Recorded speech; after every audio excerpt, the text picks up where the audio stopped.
ज्यादातर लोगों ने भौतिकी शब्द सुना होगा और इसे सीखना चाहते हैं, लेकिन इसको जानना कोई रॉकेट साइंस नहीं है। आप हर समय भौतिकी से घिरे रहते हैं, चाहे आप इसे महसूस करें या ना करें। आप हर रोज भौतिकी का उपयोग करते हैं। भौतिकी वास्तव में विज्ञान का एक प्राचीन और व्यापक क्षेत्र है। आइए जानें, विज्ञान क्या है।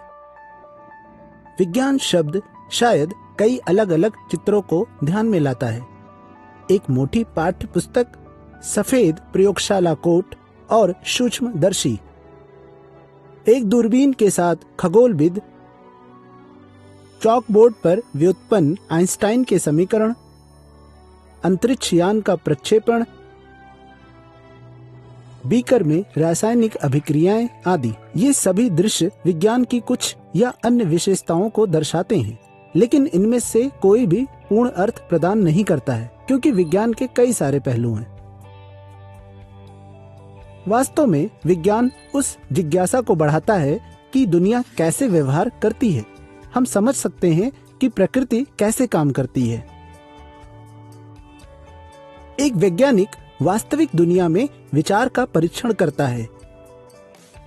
विज्ञान हमें खुद को और अपने आसपास की दुनिया को समझने में मदद कर सकता है कि यह कैसे कार्य करती है और हम इसके भीतर कहाँ फिट होते हैं। एक अन्य महत्वपूर्ण पहलू वैज्ञानिक विधि है, जिसका आमतौर पर अर्थ होता है कई चरणों की श्रृंखला जिसे वैज्ञानिक अनुसरण करते हैं, यह जानने के लिए कि प्रकृति कैसे कार्य करती है। वैज्ञानिक विधि कई वैज्ञानिक क्षेत्रों में तार्किक, तर्क संगत समस्याओं का हल प्रदान करती है। वैज्ञानिक विधि के मूल चरण हैं: पहला, अवलोकन करना, जो एक समस्या की व्याख्या करती है। दूसरा, एक परिकल्पना बनाना। तीसरा, परिकल्पना का परीक्षण करना। और चौथा, निष्कर्ष निकालना और परिकल्पना को परिष्कृत करना।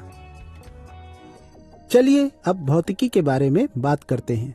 आमतौर पर हम भौतिकी को प्रकृति के मूल नियमों और विभिन्न प्राकृतिक घटनाओं में उनकी अभिव्यक्ति के अध्ययन के रूप में वर्णित कर सकते हैं।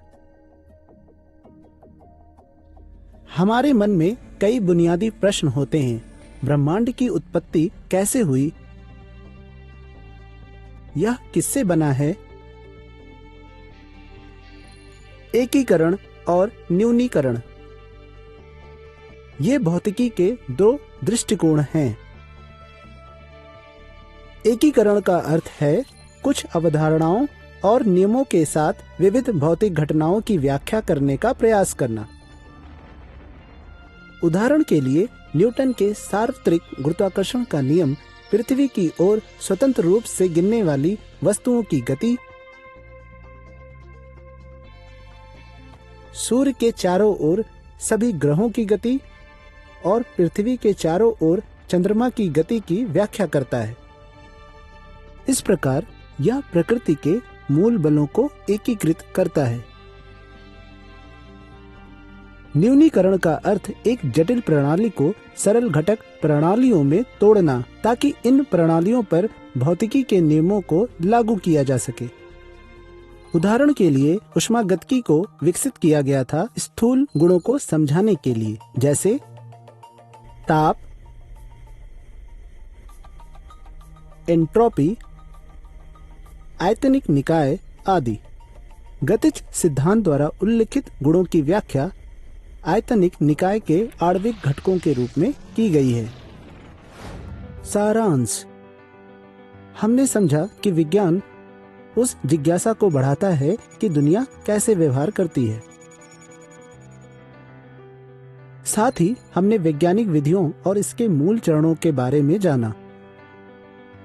प्रथम चरण अवलोकन करना है।